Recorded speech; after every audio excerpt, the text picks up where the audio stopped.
Hi friends, ಎಲ್ರಿಗೂ ನಮಸ್ಕಾರ. Welcome back to coffee ನಾಡು ಅಡುಗೆ. ಇವತ್ತು ನಾನು ಒಂದೇ ಒಂದು ಕಪ್ ಅವಲಕ್ಕಿ ಹಾಗೆ 2 ಆಲೂಗೆಡ್ಡೆ ಇದ್ದರೆ ಸಾಕು. ಸಂಜೆ ಕಾಫಿ ಟೀ ಟೈಮ್ಗೆ ರುಚಿಕರವಾದಂತಹ ಎಲ್ಲರೂ ಇಷ್ಟಪಡುವಂತಹ ಒಂದು ಸ್ನ್ಯಾಕ್ಸ್ ರೆಸಿಪಿಯನ್ನು ಮಾಡಿ ತೋರಿಸ್ತಾ ಇದ್ದೀನಿ. ಬನ್ನಿ ಹಾಗಾದರೆ ಹೇಗೆ ಮಾಡೋದು ನೋಡೋಣ. ನೋಡಿ, ಈ ಕಪ್ನಲ್ಲಿ 1 ಕಪ್ನಷ್ಟು ಅವಲಕ್ಕಿ ತೊಗೊಂಡಿದ್ದೀನಿ. ತೆಳು ಅವಲಕ್ಕಿ ತೊಗೊಂಡಿದ್ದೀನಿ. ತುಂಬ ತೆಳುನೂ ಅಲ್ಲ, ತುಂಬ ದಪ್ಪನೂ ಅಲ್ಲ. ಗಟ್ಟಿ ಅವಲಕ್ಕಿ ತೊಗೋಬೇಡಿ, ತೆಳು ಅವಲಕ್ಕಿ ತೊಗೊಳ್ಳಿ, ಚೆನ್ನಾಗಾಗತ್ತೆ. ಒಂದೆರಡು ಸರಿ ಚೆನ್ನಾಗಿ ತೊಳ್ಕೊಳ್ತಾ ಇದ್ದೀನಿ. ಇದರಲ್ಲಿರುವಂತಹ ಧೂಳೆಲ್ಲ ಹೋಗುತ್ತೆ. ನೋಡಿ, ಮೆತ್ತಗೂ ಕೂಡ ಆಗುತ್ತೆ ಈ ರೀತಿ ತೊಳೆಯೋದ್ರಿಂದ. ಇದನ್ನು ನೆನೆಸೋ ಅವಶ್ಯಕತೆ ಇಲ್ಲ, ತೊಳೆಯುವಾಗಲೇ ಇದು ಮೆತ್ತಗಾಗ್ಬಿಡುತ್ತೆ. ನೋಡಿ, ಚೆನ್ನಾಗಿ ಕೈನಲ್ಲೇ ಈ ರೀತಿ ಸ್ಮ್ಯಾಶ್ ಮಾಡ್ಕೊಳ್ಳೋಣ.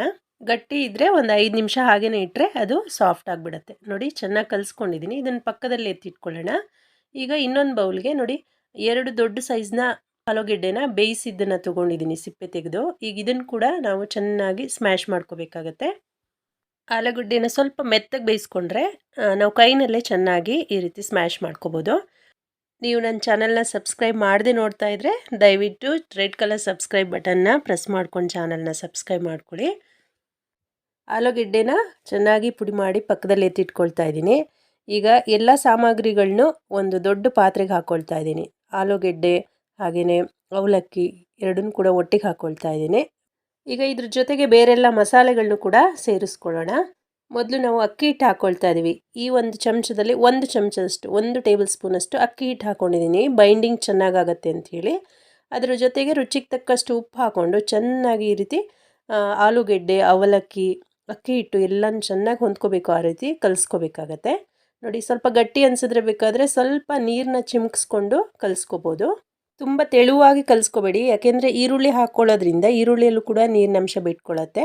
ನೋಡಿ, ಕಲಿಸ್ಕೊಂಡಿದ್ದಾಗಿದೆ, ಎಲ್ಲ ಚೆನ್ನಾಗಿ ಹೊಂದ್ಕೊಂಡಿದೆ. ಈಗ ಇದಕ್ಕೆ 2 ದೊಡ್ಡ ಸೈಜ್ನ ಈರುಳ್ಳಿನ ಸಣ್ಣದಾಗಿ, ಆದಷ್ಟು ಸಣ್ಣದಾಗಿ ಕಟ್ ಮಾಡಿ ಹಾಕ್ಕೊಳ್ತಾ ಇದ್ದೀನಿ. ಅರ್ಧ ಕಪ್ನಷ್ಟು ಹಸಿ ಬಟಾಣಿನ ನಾನು ಬೇಯಿಸ್ಕೊಂಡಿದ್ದಕ್ಕೆ ಜೊತೆಗೆ ಸೇರಿಸ್ಕೊಳ್ತಾ ಇದ್ದೀನಿ. 1 ಚಮಚದಷ್ಟು ಶುಂಠಿ ಬೆಳ್ಳುಳ್ಳಿ ಪೇಸ್ಟು, ಹಾಗೆ ಖಾರಕ್ಕೆ ಹಸಿಮೆಣಸಿನ್ಕಾಯಿ ಹಾಕ್ಕೊಳ್ತಾ ಇದ್ದೀನಿ. ಒಂದು 3 ರಿಂದ 4 ಹಸಿಮೆಣಸಿನ್ಕಾಯಿನ ಸಣ್ಣದಾಗಿ ಕಟ್ ಮಾಡಿ ಹಾಕ್ಕೊಂಡಿದ್ದೀನಿ. ಅರ್ಧ ಕಟ್ ಕೊತ್ತಂಬರಿ ಸೊಪ್ಪನ್ನ ಸಣ್ಣದಾಗಿ ಕಟ್ ಮಾಡಿ ಹಾಕ್ಕೊಳ್ತಾ ಇದ್ದೀನಿ. ನೀವು ಬೇರೆ ಯಾವ ಸೊಪ್ಪುಗಳನ್ನೂ ಬೇಕಾದರೂ ಇದಕ್ಕೆ ಸೇರಿಸ್ಕೋಬೋದು ಧಾರಾಳವಾಗಿ. ಅರ್ಧ ಚಮಚ ಗರಂ ಮಸಾಲೆ ಹಾಗೆಯೇ ಅರ್ಧ ಚಮಚ ಪೆಪ್ಪರ್ ಪೌಡ್ರನ್ನ ಹಾಕ್ಕೊಳ್ತಾ ಇದ್ದೀನಿ. ಈಗ ಇದೆಲ್ಲದನ್ನು ಚೆನ್ನಾಗಿ ಹೊಂದ್ಕೋಬೇಕು, ಆ ರೀತಿ ಕಲಿಸ್ಕೋಬೇಕಾಗುತ್ತೆ. ನೋಡಿ, ಈ ರೀತಿ ಕೈನಲ್ಲೇ ಚೆನ್ನಾಗಿ ಕಿವುಚಿ ಕಲಿಸ್ಕೊಳ್ಳಿ. ನೋಡಿ, ಚೆನ್ನಾಗಿ ಕಲಿಸ್ಕೊಂಡಿದ್ದೀನಿ. ಈ ಹದದಲ್ಲಿದೆ ಇದು. ಒಂದು ಉಂಡೆ ಮಾಡಿ ಹಾಗೆಯೇ ಎತ್ತಿಟ್ಕೊಳ್ಳೋಣ ಇದನ್ನು. ಈಗ ಇನ್ನೊಂದು ಸಣ್ಣ ಒಂದು ಬೌಲ್ಗೆ ಒಂದು 2 ಚಮಚದಷ್ಟು ಕಾರ್ನ್ಫ್ಲೋರ್ನ ಹಾಕ್ಕೊಳ್ತಾ ಇದ್ದೀನಿ. ಕಾರ್ನ್ಫ್ಲೋರ್ ಇಲ್ಲ ಅಂದರೆ ಮೈದಾ ಹಾಕ್ಕೋಬೋದು.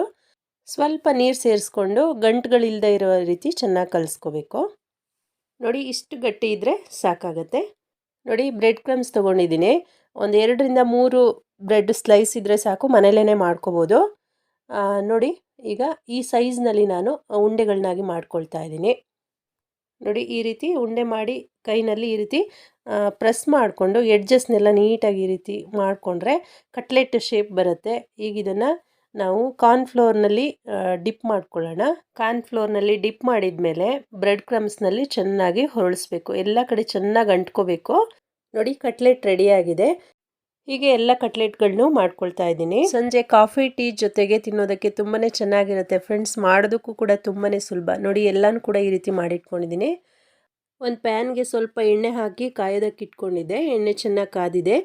ಈಗ ನಾವು ಮಾಡಿಟ್ಕೊಂಡಿರುವಂತಹ ಕಟ್ಲೆಟ್ಗಳನ್ನ ಒಂದೊಂದಾಗಿ ಹಾಕ್ಕೊಳ್ಳೋಣ. ಉರಿಯನ್ನು ಮೀಡಿಯಮ್ ಆಗಿ ಇಟ್ಕೊಂಡು ಬೇಯಿಸ್ಕೋಬೇಕಾಗತ್ತೆ. ಒಂದು ಸೈಡ್ ಬೇಯೋದಕ್ಕೆ ಒಂದು 2-3 ನಿಮಿಷ ಟೈಮ್ ತಗೊಳುತ್ತೆ. ಕೆಂಪಗಾಗುವವರೆಗೂ ಬೇಯಿಸ್ಕೋಬೇಕು. ಆನಂತರ ನಾವು ತಿರುಗಿಸಿ ಹಾಕ್ಕೊಳ್ಳೋಣ. ನೋಡಿ, ಇನ್ನೊಂದು ಸೈಡ್ ಕೂಡ ನಾನು ಇದೇ ರೀತಿ ಬೇಯಿಸ್ಕೊಳ್ತಾ ಇದ್ದೀನಿ. 2 ಸೈಡು ಚೆನ್ನಾಗಿ ಕ್ರಿಸ್ಪ್ ಆಗೋವರೆಗೂ, ಹಾಗೆಯೇ ಈ ರೀತಿ ಕಲರ್ ಚೇಂಜ್ ಆಗಬೇಕು ಅಲ್ಲಿವರೆಗೂ ಬೇಯಿಸ್ಕೋಬೇಕಾಗತ್ತೆ. ನೋಡಿ, ಪರ್ಫೆಕ್ಟಾಗಿ ಬೆಂದಿದೆ. ಈಗ ಇದನ್ನು ಒಂದು ಪ್ಲೇಟ್ಗೆ ಹಾಕ್ಕೊಳ್ತಾ ಇದ್ದೀನಿ. ನೋಡ್ತಾ ಇದ್ದಿರಲ್ಲ ಫ್ರೆಂಡ್ಸ್, ಎಷ್ಟು ಕಲರ್ಫುಲ್ಲಾಗಿ ಕಾಣಿಸ್ತಾ ಇದೆ ಅಂಥೇಳಿ. ತುಂಬಾ ರುಚಿಯಾಗಿರುತ್ತೆ. ನೀವು ಟ್ರೈ ಮಾಡಿ ನೋಡಿ. ಮಕ್ಕಳು, ದೊಡ್ಡವರು ಎಲ್ಲರೂ ಕೂಡ ಇಷ್ಟಪಟ್ಟು ತಿಂತಾರೆ.